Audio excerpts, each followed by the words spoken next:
So ever since I was a kid, I've written journals. I have hundreds of them. And I was in my journal the other day, and I began to write.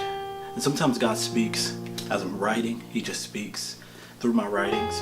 And I was starting to read about God and how adoption works with him. And you know, when we think about adoption, when it comes to Christianity, we always think of it as, you know, Christ adopting us into his family because we are unclean or we're unwelcome. And so he adopts us because we don't have a home anywhere else, right? But as I begin to write, it's like Christ was saying he was the one up for adoption. He was the one up without a home and needing to have this place of refuge and this place of safety. And the only way that he can do it is by living within us. And so every time we think about adoption, we think about Christ adopting us. But let's think about adoption in a different way. Let's think about adoption being us adopting Christ into our life, into our temple, and into our homes.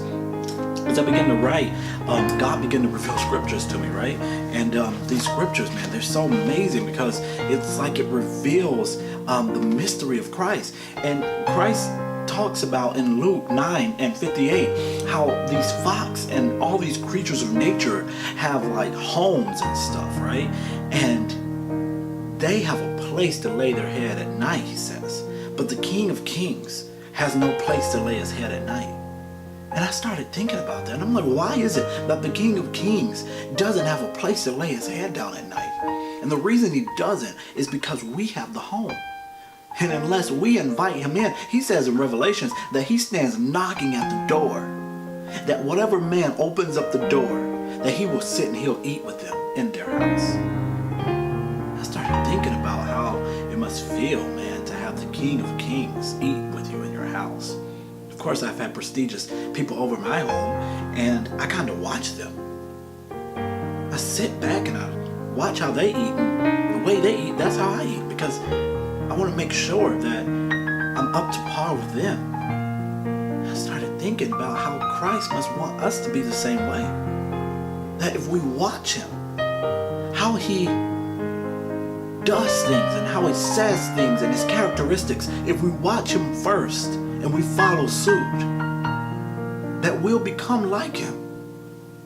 And that's what I want, man. I want to adopt Christ in my life so much that my ways become his ways and my thoughts become his thoughts. That the way I walk is the way that he walks, and the way that I speak resembles what he would say. So Father, I ask God that you would seal this word in the hearts of your people, that they will open up their hearts, their temples, the vessels, as homes to you. And that as they adopt you and your ways and your characteristics, that they'll take on the way that you do things. In Jesus' name.